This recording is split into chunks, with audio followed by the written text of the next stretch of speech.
Hi, I'm Spike Robinson. This is my co-host Monia, and we are here for episode 2 of the Culty Geek.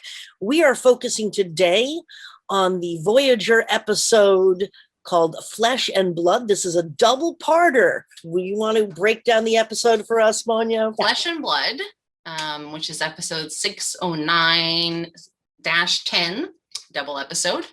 Voyager answers a distress call from a Hirsian outpost, only to find carnage caused by holographic technology that Captain Janeway has given them. And that's from Memory Alpha's site, not my own wording.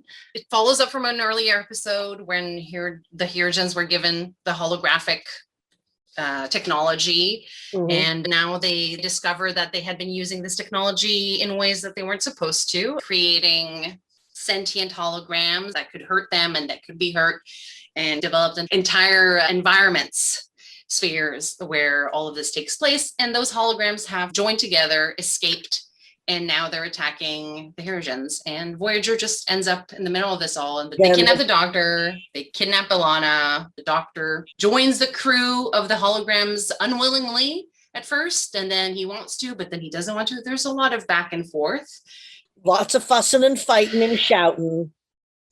And then finally, they're left with a Cardassian hologram and a Hirsian technician who go off to create their own little world with the rest of the holograms. Yeah. And it does get followed up in season 7 as well. It is kind of a important narrative episode, I think. Yeah, and there's a lot going on in this episode that we can address. Very cultic, very authoritarian, and also very human.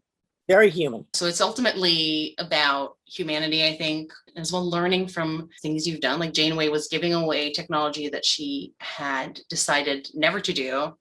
And when she finally did, it came and bit her in the ass, like really badly. I will note, this is why they were stuck in the Delta Quadrant to begin with, because they refused to give technology to the, not the Ocampa, the Kazon. It starts pretty easily with Voyager getting a distress call. And if we remember past episodes, they had exchanged their holographic technology in order for the Hirsians to stop actually killing people, and they could practice on some fake holograms. Yeah, because the Hirsians were these space lizards that live to hunt. I mean, if you've seen the movie The Hunt from 2020, I mean, it's basically those guys in alien form. It's also a very high control group too. Oh yes. And they find one survivor who didn't do what he was supposed to do and managed to survive because of it, but he's not seen as a hero. He hid. He hid while hunters fought and died. Yeah. Sounds very Spartan as well. Sounds like maybe they were under Spartan era, because that was always, fight, death. It's always very focused on. I also thought that the hunters were this higher class, and he's wearing a brown uniform. The others are wearing a black uniform, and he's not a hunter, just a humble technician. And that's true. Yeah. They have this alpha who's in charge of the hunters, and you don't even see their females. And they obviously have contempt for females because they really don't like Janeway suggesting things because she's a female. We don't see it, but I would be willing to extrapolate a very stratified society. Yeah, that's actually a really good point. And although the Hirsians are very rich for this kind of analysis, the focus of this episode is the holograms more. Yeah, because we discover that the Hirsians had turned off safety mode.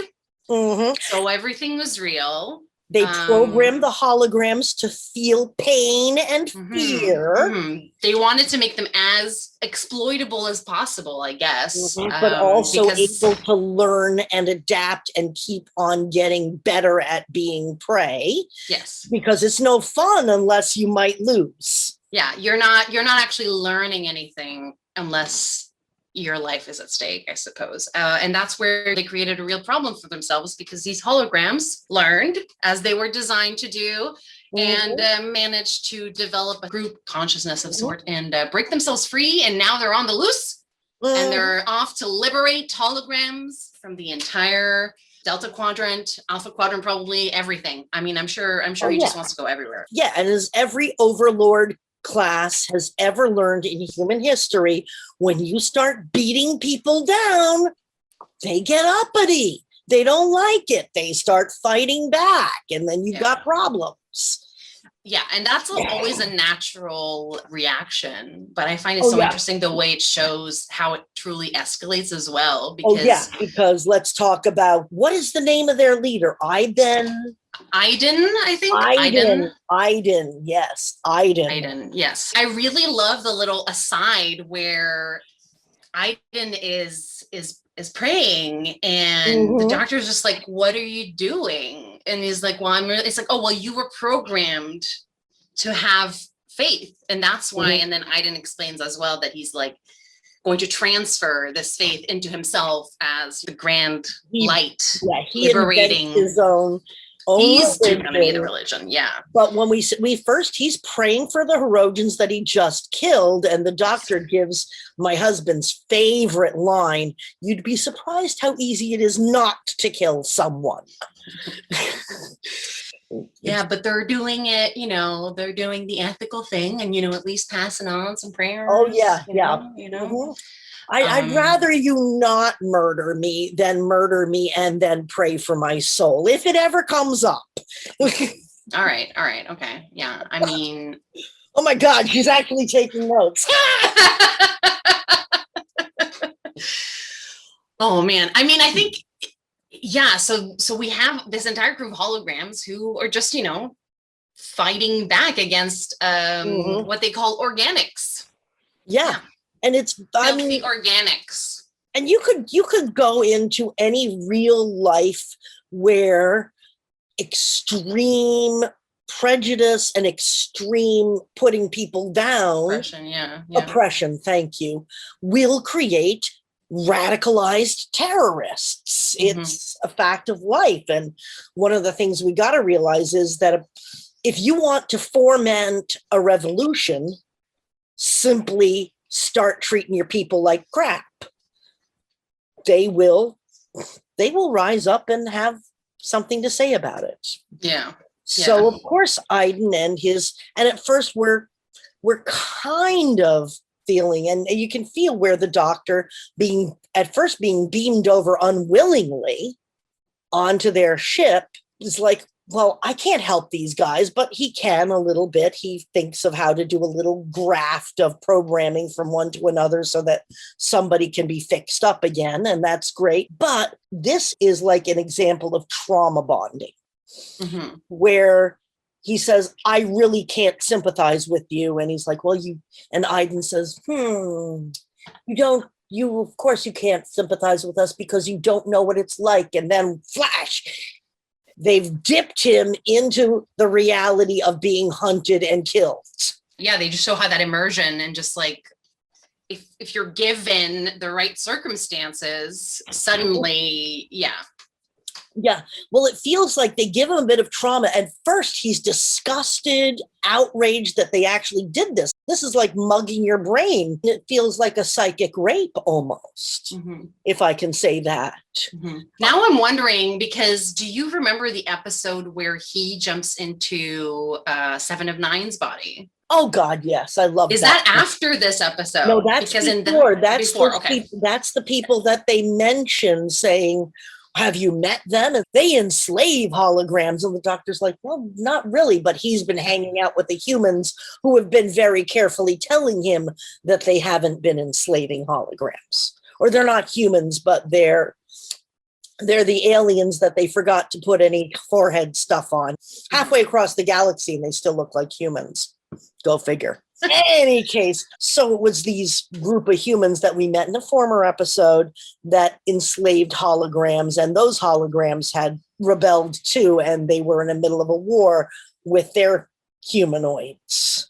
Yeah. And so we'd come from that episode to this other episode where here we are seeing some of them. And you see pretty fast that Aiden, although he started right, or Aiden, I mean, it spells with an I, but it depends on how you want to pronounce it. Yeah. I don't think we have any well, let's call him holographic cult leader.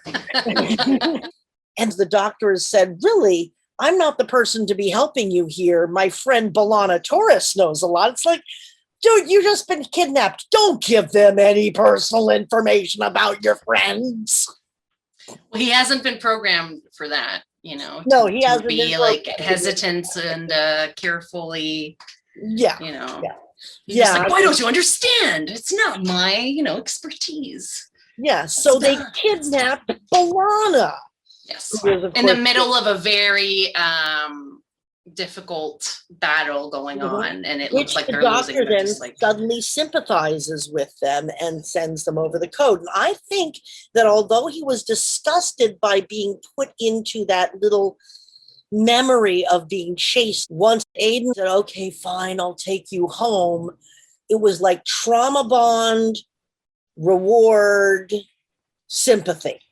Yeah. That is, you traumatize the guy and then suddenly you're nice to him after and that's what created the trauma bond of, okay, maybe I should help. There's also, I think, the idea of it might not be so bad, because I can see that they might be thinking, well, these holograms can just go and lose electricity somewhere. It's fine. Yeah. Just go into your little corner and do whatever. But I think he doesn't realize that they are actually looking to keep fighting and keep acquiring holograms. And that's when he sort of realizes, because his one deal is don't kill them. Mm-hmm. And it gets quite close, which, is quite scary. So Aiden kidnaps Taurus, and Taurus is helping them figure out their world. But then they come across a ship that's got some mining holograms. Yes, they get brought over. Welcome. You're liberated. This is your new home. To understand request, please restate. Oh, this is your home. You don't have to worry about anything. This is great. You're free now. You have no more overlords. Unable to understand request, please restate. And then they blow up the ship, and I think they should have for a third time when the doctor's saying, look, you just killed living beings for these 2-bit holograms. Yeah. They are children of light, and I shall restore them. They should have had one of those cheap holograms say, unable to understand request. Just at that moment, they should have. This is the flaw in the logic. He's the creator of light and he's going to liberate these people, when it's like, well, you have your own limitations based on whatever your own existence is, right? Mm-hmm. Like when he says, well, just add the programming to them that makes them sentient, when really they're just the same as the bots that you get on any website these days. I'm here to help you. Yeah. Exactly. And it's just like, and he doesn't even understand, like, how could they not support those things? And it's like, because it's not constructed the way you are. And their lives are also finite, presuming that they run out of whatever it is that keeps them going. Right. Yeah. They're they're not even really functionally alive. But so that's when we really start seeing that he's going over. He starts going that I have created a new religion, and there involved a man of light who stepped forward and brought his people home. Then there's another telling conversation between Aiden and the doctor, where the doctor has decided, because he's betrayed the Voyager by sending over codes to make sure that they could get away safely. Mm-hmm. And he's talking about, well, I'd like to be minister of culture. And Aiden says, consider it yours. And then Doctor starts babbling about human opera and things like that. And immediately, now this is something that I can equate to my own cult experience, where if you had an idea and it was even smelled slightly like something that the leader didn't want, you'd immediately get slapped down for, no, that's not right. So the doctor says, I know quite a bit about human music. We don't want to emulate our oppressors. So you can be minister of arts, but only if you do the state-approved arts that I'm going to approve. Mm-hmm. Yeah. And you're right. That is exactly a cult leader tactic. It's something that I remember reading about because I read I always end up doing this. I learn about one particular high control group, and then I'm like, oh, I found like 4 books about it. Let's go through all of these survivors' books. Yeah. So it's like one of the things that I remember was mentioned a lot in this particular one was this cult leader was like, is the person who would redecorate the house and decide on the interior design. And you should never say that you don't want something or that you want something in particular, because it's like, well, what, you don't trust me to know what would fit you best. And of course, so one person's like, oh, I would just love it if it just like, if you can avoid green, that would be great. It's like, I can't believe you're doing this. And of course it's all green, because it's like, you said you didn't want this. Maybe you need to be exposed to this because oh God, you clearly have some sort of, you need to be looking at your whatever. Yeah. That is such a thing too, that if I were afraid of bees, a decent person would go, okay, Spike, there's bees over there. Make sure that you don't go over there. A cult leader would go, Spike, because you have a problem with bees, we're going to put this helmet on you and do a Nick Cage. I was just going to say, like, yeah. Oh, no, not the bees! Not the bees! Ah! Yeah, exactly. So Aiden basically, I mean, he checks a lot of the boxes. The Cardassian hologram, Aiden gave her name, which was Bajoran for freedom. I can't remember what it is. I'll put it down on the screen. But he gave her name. And while she's talking to B'Elanna's saying, you're the closest thing they've got to an engineer. Your friends are going to rely on you. But Aiden's always taking care of everything for us. If you're in a society and only one person is supposedly providing everything, A, they're most likely not the only person providing, they're just the only person allowed to take credit. And B, you got yourself a problem. Yeah, because if nothing else, the fact that they have the control over it means that if they're gone, when they're gone, like, what are we supposed to do? Like, Learn helplessness. Learn helplessness. We can't do anything without him because our power vacuum. Yeah. And he really strongly believes that he is doing the right thing. I mean, I definitely think in that case, it's that strongly encoded faith structure. Bring in Scientology for a minute here. There's something in Scientology called an org board, which is a list of everybody in that organization, what hat or job they have and what they're supposed to do, what their stats are. That is, your stat might be letters written per day. My stat might be phone calls answered per day. And what they are, I don't know exactly what an org board looks like. Maybe one of our ex-Scientology friends can tell us in the comments below. But the idea is that a while ago, the org board for INT base, that is International Base, the secret base near Hemet, California, was all a mess and nobody could do their posting because the org boards kept on being proposed to David Miscavige and kept on knocking them down. And then he went away for a couple weeks and his wife, Shelley, decided to do all of them and get everybody on board. And that's when Shelley disappeared. That was the last straw. That's why Shelley got booted to wherever she's somewhere now. And we're pretty sure where she is. She's somewhere up in a little, very woodsy place up in North California behind fences and barricades and such. And probably still thinking she deserves to be there, because one of the things about cult programming and abusive relationships is you are gaslit into thinking that you deserve this stuff. Yeah. And I mean, Shelley is one of those people that, if I'm not mistaken, had her entire social network within Scientology. Yeah. So I mean, if you don't know anything else, and everyone that is within your group tells you like you did wrong and you deserve this, and it's like you don't have any other. Yeah, both of them basis. From families that David Miscavige's father, Ron Sr., just passed on a week ago. I want to say I did have the honor of talking to him a couple of times, and both times it was like we'd known each other forever.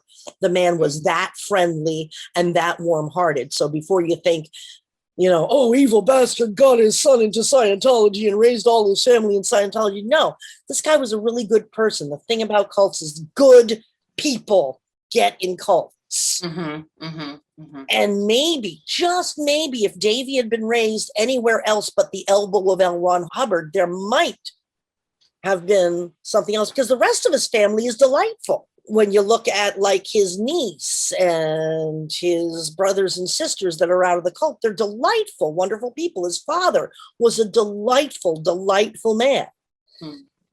And so, yes, but all of Shelley's family was also in the cult. She was raised at L. Ron Hubbard's elbow. They honestly thought, we are saving the world. Just like maybe, and if I'm understanding correctly as well, there is a group of, I'm just calling them true believers. I don't know if this is accurate in the Scientology sense, but that they believe that L. Ron Hubbard is coming back, right? Oh, yeah. To fix things. Yeah. So, There's I mean, if you're also thinking that like, we just have to wait a little bit longer. I mean, I've been in those situations, right? You just change the finish line. There's been a couple of guys who actually have claimed to be Ron coming back. There's also a bunch of conspiracy theorists that say that sometime during the 70s or 80s, depending on who you're listening to, Ron had his body invaded by a bad spirit. Oh, I see. Okay. Yeah. Well, I mean, if it got to him, then, I mean, we're all kind of screwed, right? So like. Yeah, once you get into magical thinking, you can pretty much justify anything. Oh, I know. Once you get into, I saw it on the astral plane, that's it. You might as well just throw in the towel and forget the truth even exists. But getting back to our holograms, they're totally dependent on Aiden. Though it's interesting, there's that one Starfleet hologram that looks like that's a human that's kind of sassing off at him. He doesn't get punished for that. He just gets shrugged off. He's shouting at him, not all of us were programmed with your spiritual beliefs, and leaves, and Aiden just goes, continues lighting his candles. Yeah. And I feel like he could also be a leader in their culture. Yeah, so like if they got to their home planet, that Z-class planet that has nothing, so they can just be happy over there might be like a split. Yeah, and you have the secular holograms. The secular holograms and the sacred holograms. Yeah. And hologram civil war. Wow. That would be a movie I'd pay to see. Do you think that B'Elanna having been brought over was part of the reason why the Doctor sort of realized, oh shit, like... Yeah, the fact that they were willing to kidnap one of his friends, take her away from good medical care, and also, you promised you'd send her back in a shuttlecraft. That was before she... And you know that the promise, that's another thing that I can say from direct experience, is a cult leader will promise something nice. We'll all go out to dinner tonight and we'll all have a good time.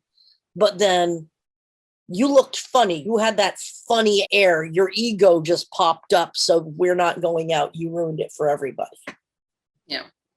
Any promise can be immediately taken away for reasons.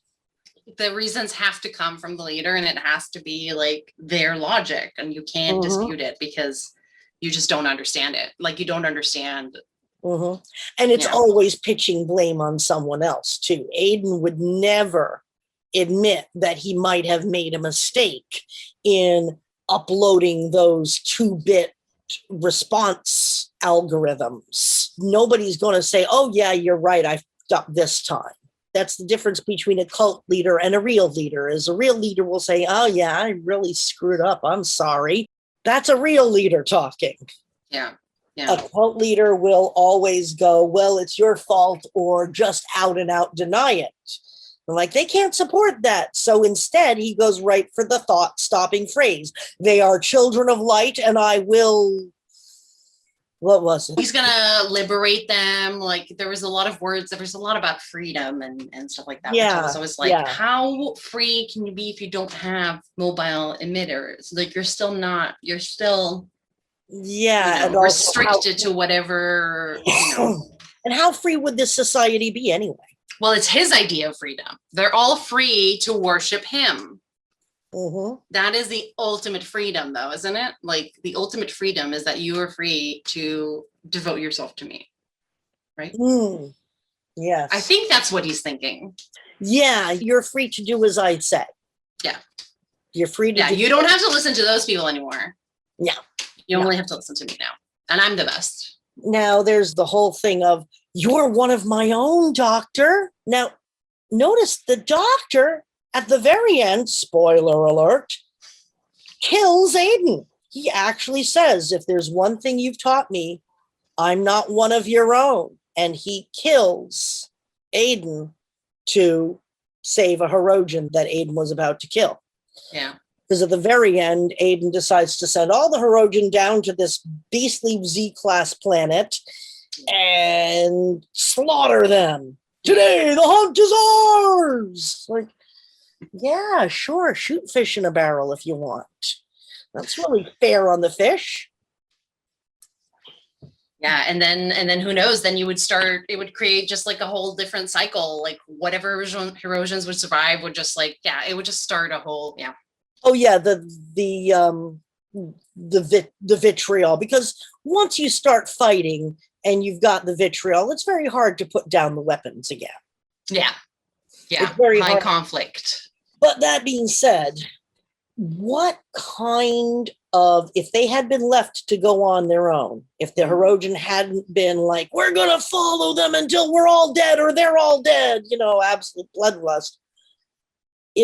What kind of society do you think is going to be set up now? If Aiden had stayed, what kind of society would have been set up? And then there's a further one of what society will be set up now that Aiden's no longer a thing, but they've got the other ones who are going to be reprogrammed and then released. Yeah. Reprogrammed? Who gets to decide what they're going to be like? Yeah. I mean, that is a good question.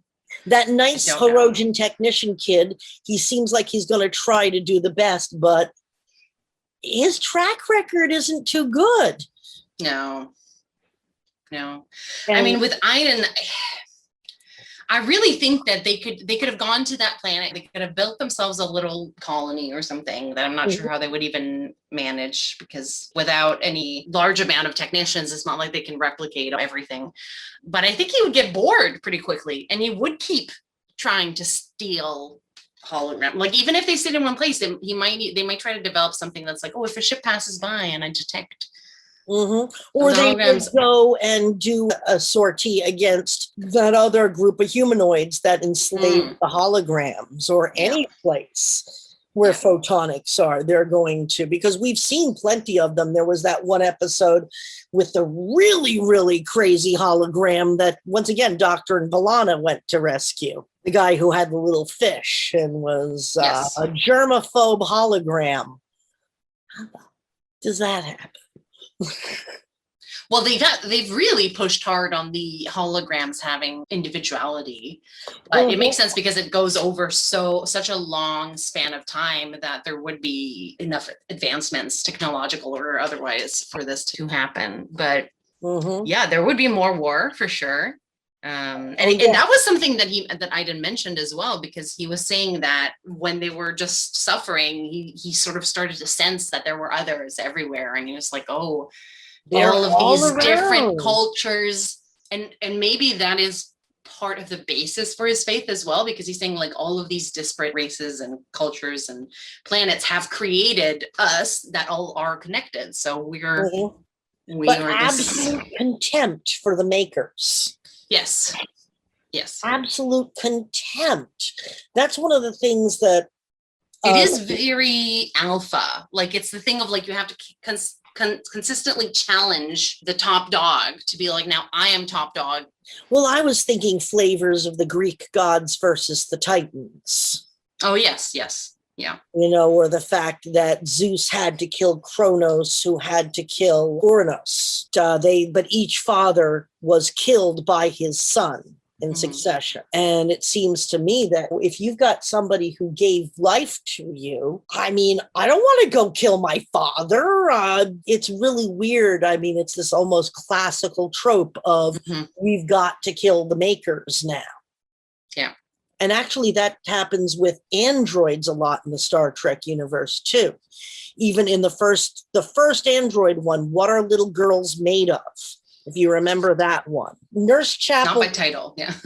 Nurse Chapel's fiance is alone on a planet where there's that huge old android who is, by the way, played by the same guy as Lurch in the original Addams Family. Wow. Okay. Yeah.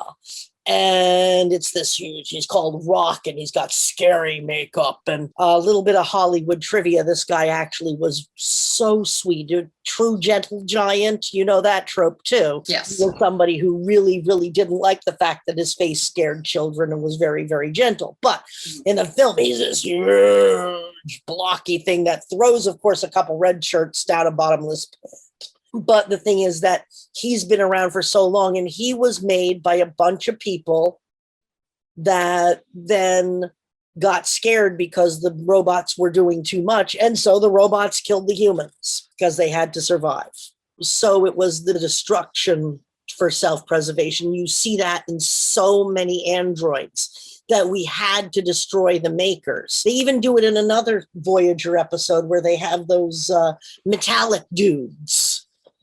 The metallic robots that are at war with each other. And the reason they killed off their creators was because their creators didn't want the war anymore. And they said, no, you're going to dismantle us. We're going to keep this war going. Bye. Don't need you. So we're going. We're still on the high of the fight. Yeah. Like there's of course you can't distract. It doesn't matter if they're androids, if they're in that headspace. Oh my gosh. Yeah, there is something about the headspace of this is our enemy and we must fight, and seeing people only as enemy and only as insides rather than we're all in this together and why are we fighting? I've never really been one for fighting. I really don't like it. I don't like conflict, especially before my first cup of coffee. But I've seen that you do get very, I mean, my husband and I we're in a mixed marriage. I'm a Yankees fan and he's a Red Sox fan, and baseball season is, well, it's interesting. So what else can we say about this episode, though? One of the side little notes, I mean, first of all, I think it's really interesting that this originally aired as a feature-length episode, which is always interesting because that, to me, suggests that they really put a lot of thought into it because it's like, a special case. This is one of my favorite two-parters because it flows together so well. If you go on Netflix, it's actually airs as one episode. Yeah. Like Workforce is two separate episodes. And like really the Unimatrix and okay, that's Unimatrix Zero aired as two episodes. The only other two-parter is the pilot, I believe. Bitch at us in the comments. That's pretty cool. Yeah. tell us otherwise if we're wrong. It's a very Doctor-heavy episode that tried to like change the Voyager's crew's appreciation of him because it started very much. The cold open is Doctor wanting to give a presentation, and Chakotay is just like, okay, sure, but like that's out of the way. That's 2 weeks out of the way. That's 2 weeks back the other way. It's out of the way, and he's like, but why can't? Well, Delana got to do it, and la la la, because and that. And it's like, well, we were already there. We were there. Yeah, we were there. It wasn't a detour. It wasn't. And he could present virtually. I mean, yes. I don't understand why they just can't send his program virtually the same way they sent his program halfway across the galaxy to the Alpha Quadrant. Yeah, I mean, I guess I get it in one sense. Why couldn't they send him in a data stream? They sent him in a data stream like twice. And here's the other thing. If they'd sent him to that symposium, he wouldn't have been around for all the Hirogen stuff. But that might also mean then that he would have returned to a slaughtered Voyager and details. yeah, you don't know what other horrors there could have been. This is not the darkest timeline. This is true. And yeah, it does tie into a season 7 episode, author. Oh yeah, where they're proving that he has the rights of a human being, Yes. because he's not just a computer program, because look, he disobeyed orders. Yes. He endangered the ship. Yeah. I'm not sure if I like that argument. Well, I like what she says. He says, that's not a shining moment. And she says, no, but it's a human one. Yes. Because he's human, he's very intelligent, and yet he got seduced into basically a terrorist cell. Because if you've got empathy, you're any kind of altruistic, imaginative, fervent for justice human being, or computer program or whatever, you're prime pickings for a cult. Yeah. Or a destructive cult, I should say, rather. Yeah. You're prime pickings because you've got that imagination, you've got that fervency. I mean, I'm always looking at injustice going, there should be a better way. Yeah, it's exhausting. Yeah. It is. It's an exhausting lifestyle. Yeah, I'm trying to think what else. I don't know if there's anything else, but I do quite like it. I like that. I like this episode. I mean, I love all the characters, really. There's some wonderful, wonderful lines as far as the Cardassian hologram is telling B'Elanna about various things that have happened. And B'Elanna says, why does I getting to make all the decisions? So she asks some very good things. Or when the Hirogen technician says that I did all of this, that is modifying the holograms to be able to feel, learn, whatever. I did it under orders from my alpha, and that makes it right. She says, the doctor is, you just can't leave us and go jump ship and join another group because you feel some affection for them. And the doctor comes back and says, isn't that what you did when you went from Starfleet to the Maquis? Because the Maquis were they a terrorist organization? I don't know. I find them interesting. And there's other things like the whole Tom Riker thing, stealing spaceships and such, and deep. There's a lot of interesting stuff going on in there, but in a way it is interesting where the thought is, okay, so she can jump ships, but the hologram, does he belong to Voyager? Like, does he have an owner in that way, right? Yeah, because at first it's basically you are part of the programming of this ship. We need you here. Yes. But even very early on, where there's one episode where he starts getting cascade failures and losing all of his memories. Yeah. And the obvious question is, well, just push the reset and he'll be back to his normal thing. And they go, but that would erase who he's become over these 3 years. And he's more than just a computer program to us now. He's our friend. And they later grow to sort of give him even the option to leave. Oh, yeah, with Virtuoso, that wonderful one where he becomes show note. That contains the only place where it's not actually Robert Picardo singing, is when he sings that very, very, very sad aria in front of everybody. That's an actual other. I won't say a professional opera singer, because as far as I'm concerned, Robert Picardo is also a professional opera singer. At me, go ahead. Robert Picardo is amazing, his voice. So I'm a little. I mean, I didn't know that wasn't him there. So, I mean, it was believable to me. Yeah, well, I the only reason I know was because I saw it in an interview. Can you tell I'm really a Robert Picardo fan? I mean, he's great. I think he's great in the show. And I mean, I don't know how much else I've seen him in, but he does a lot of things for the aerospace industry and STEM and education for young people to get into more science, technology, engineering, and math. Yeah. He and Nichelle Nichols have done a lot for that. Yeah. So, That's pretty nifty. But no, I mean, for crying out loud, this is the guy says, Tuvok, I understand. You are a Vulcan man. You have just gone without for 7 years about. We Yeah. love Robert Picardo. But at the same time, yes, he's given the option to leave. Mhm. But he comes back, as Janeway says, with his tails between his legs, as in Yeah. quite. Which is nice that he feels like he can. It's a group that he can rejoin and admit. And their I mean, family. I've and done effed up. Like, Well, remember that who is the eventual godfather of B'Elanna and Tom Paris's kid? It's not Neelix, because he's gone by that point. It's not Chakotay. It's the Doctor. mhm. And also the other thing is, when it becomes clear that they might be back in the Alpha Quadrant before B'Elanna gives birth, she says, no, we got to have the Doctor with us. I can't imagine anybody else helping our child come into this world.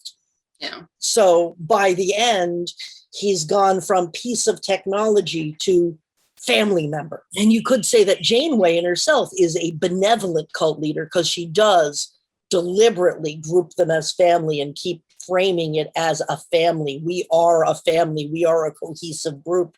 We must stay together. We can't Yeah. split the family up. And is willing to sacrifice herself and goes into and puts herself in danger. And, Oh, yeah. Well, Kate Mulgrew has always been hot, and very good. The virus episode where she just goes full on Rambo against giant germs.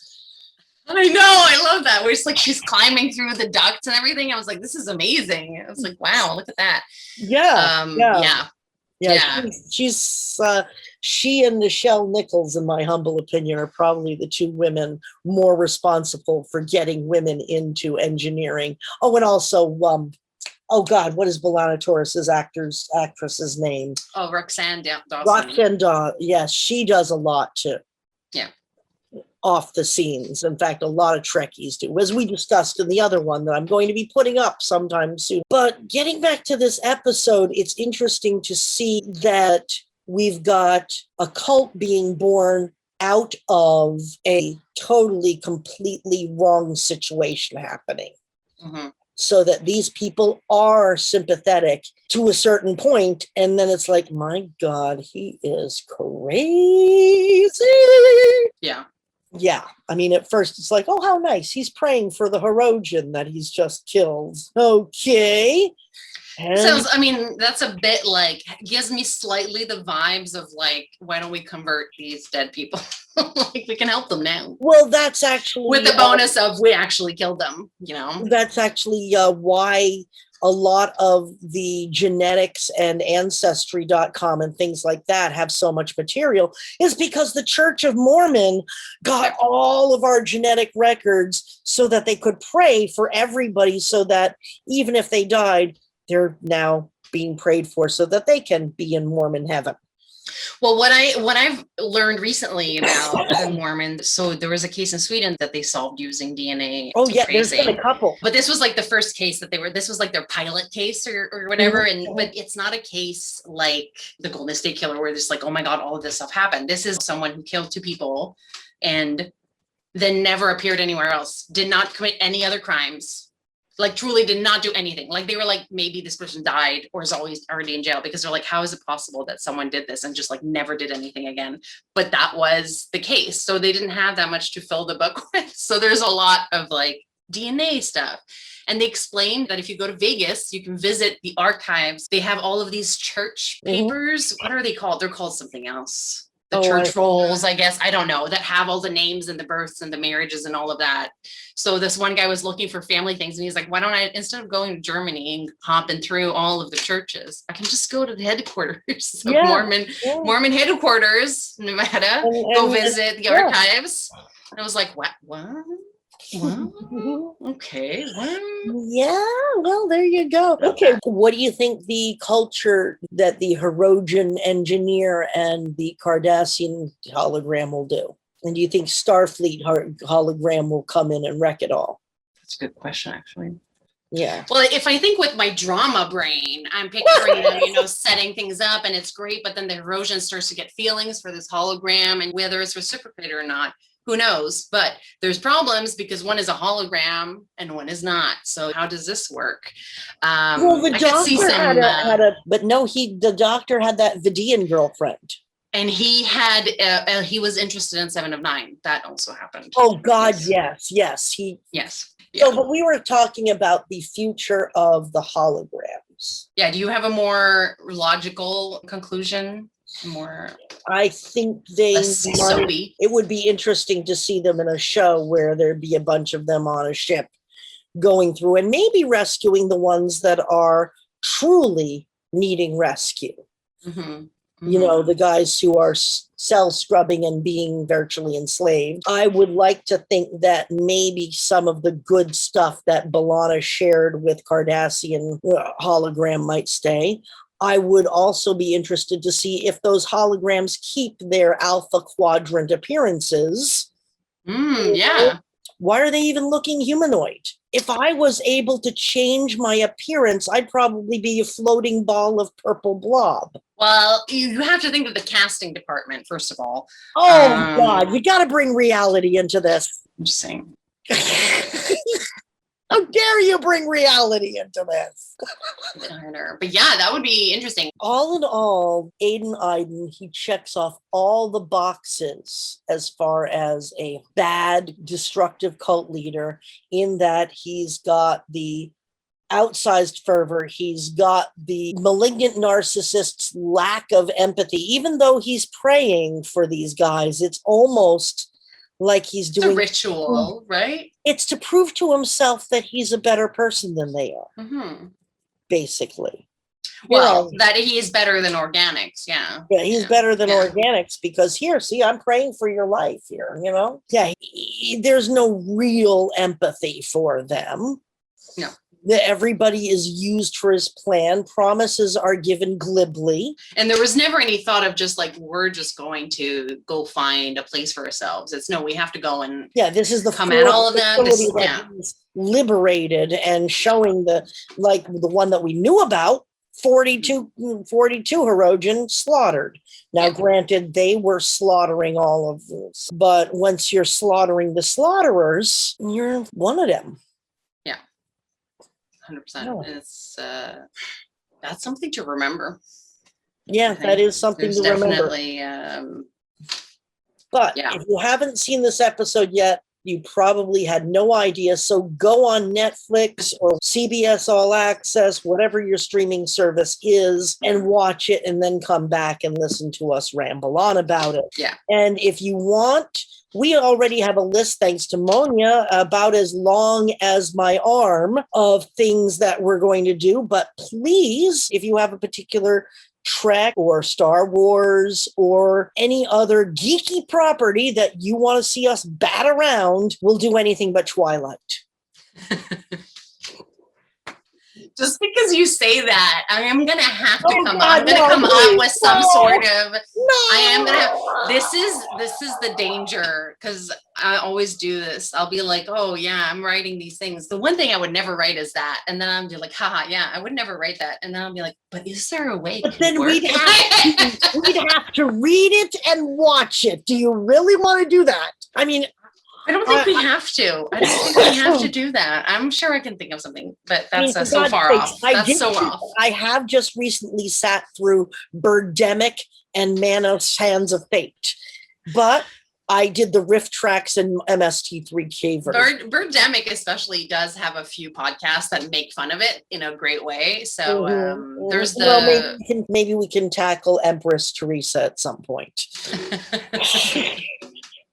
Oh man. But yeah, suggestions are welcome. Yeah, I have suggestions are welcome. I'm Spike Robinson, and I'm Monia. And we're Culty Geek, and thank you for listening. Like, share, subscribe, suggest, do all those YouTube-y things. Yeah. And you guys all have a great day. Take care. Hi, John here. Thanks for watching. We'd appreciate it very much if you would click like, as well as subscribe, and click the bell for notifications Every dollar helps, and we welcome new patrons on Patreon, or you can make a one-off payment with any currency through PayPal. Thanks so much.